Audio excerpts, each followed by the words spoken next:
And today I'm going to talk to you about pseudofolliculitis barbae. Your body has many reactions to protect itself, whether it's to fend off a cold, to fight disease, cancer, or heal a wound. But what about the reactions caused from everyday activities such as shaving? What does it do to you? It's something we do on almost a regular basis, especially to men who serve in our military. For most, shaving does not cause your body to have an adverse reaction, but for those who have sensitive skin, they get what's called pseudofolliculitis barbae, which is also known as PFB, or shaving bumps, or ingrown hairs. So on a weekly basis, we get about 15 patients in the student health clinic coming in to get seen for this particular, not to say illness, but adverse reaction. So, with that being said, that's 15. That's almost half our appointments every day, and that's not to include the people that come in on a daily basis trying to get seen for this. So that's only one small clinic in the Air Force. Imagine everywhere else across the world getting seen for this. So during this speech, I'm going to go over what pseudofolliculitis barbae is, how you can get it, how you can treat it and try and prevent it, and why it's so important for men in the military to keep a clean shaven face. So what is pseudofolliculitis barbae, or PFB? It's pretty much an inflammation of the skin of constant abrasion that creates bumps or ingrown hairs, or it can also lead to scarring, infection, and to pretty much your face, it just looks very bad. So what causes it? Well, it's a constant abrasion of your skin from shaving. Most guys use 2-3 razors, which get so close to the skin that when you shave it, the hair comes back. When it grows back into your skin. Or it can't go up against the walls of the skin from the inside, and so it can't break out naturally.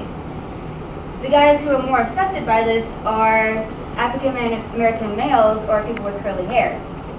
So when they shave their face, they usually come up with bumps. So what they recommend is for you not to pull your skin taut, to not shave against the grain of the hair, which is also conducive for this type of reaction. Most guys have sensitive skin, which is why, or most African American males have sensitive skin, which is what causes this. About 10 to 80% of African American males have this condition, according to WebMed references, pseudofolliculitis barbae. So there's two types of reactions. There's the transfollicular penetration, which occurs when a sharp tip re-enters the skin, and then there's also the extrafollicular penetration, which happens when the curly hair re-enters the skin. So whatever that, symptoms, it can cause rashes, itches, the pustules, looks like kind of like a pimple and you want to pop it, but really it's an ingrown hair. Also, it can occur other places in your body to include your groin, your neck, your face, your arms, anywhere that you can really shave, or if you're really prone to this, when your hair grows out, it can re-enter your skin. So that's what pseudofolliculitis is. So how do you treat it? Can you prevent these things to avoid getting scar tissue, infection, or any of these? So hot Morse compresses, what it does, it actually opens up and lets the pustules drain. Antibiotics.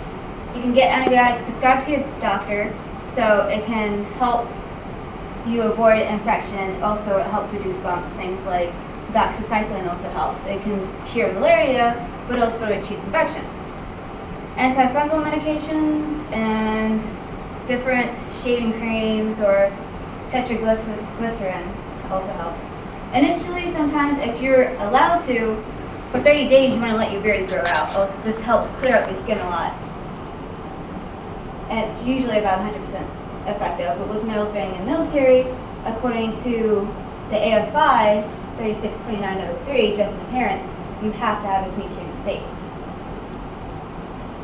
When you resume shaving, you want to use a single blade razor. Anything more than that gets too close to the skin and leaves it to be more conducive towards having ingrown hairs or shaving bumps. You can also use alternatively an electric razor. Electric razor also doesn't get as close to the skin as a 2 or 3 blade razor would.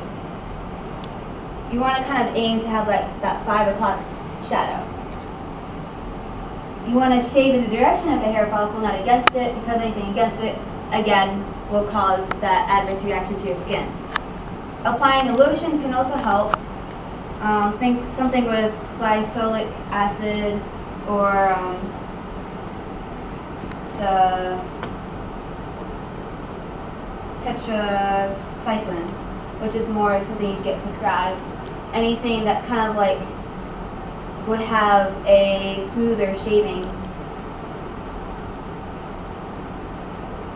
Also, you want to kind of consider maybe if it's to the point to have laser hair removal. In some cases, it's much more effective to have the laser hair removal than anything else. Some medications that can help you is a mild prescription of cortisone cream if it itches too much. Sometimes it works for people, other times it doesn't. Glycolic acid lotion is about 8% effective. Also, alpha hydrox. There's a numerous amount of medications you can get from your provider or your doctor that can help you out with this reaction. So it's good now that you know what pseudofolliculitis is, but what's the importance of it to the military? So as you know, we're all military members. Why? Not only because of just an appearance portion, but why else is it important? Well, when you're wearing an aviator's mask when you're up in this air flying, or when we're in wartime, as the gas mask that we use, you need that fit. If you don't have a fit, gas can leak in, or you're not going to get oxygen from your aviator's mask, and it has a leak. And worst case scenario, you will die. So also, it's for the uniformity of the military dress and appearance. Also, in the Navy, a beard, if you're within fires, it can get burned. So that's why it's important to the military. And now that I've covered that, now that you know what pseudofolliculitis is, how you can prevent it, treatments you can use, and why it's important to the military, you can walk away a little bit, hopefully, more knowledgeable than what you started off as. Like I said, being in the military, we need a clean-shaven face for not only appearance-wise, but for our own safety. Thank you for your time.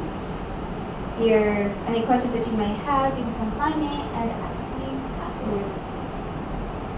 And that's what it is. Thank you guys.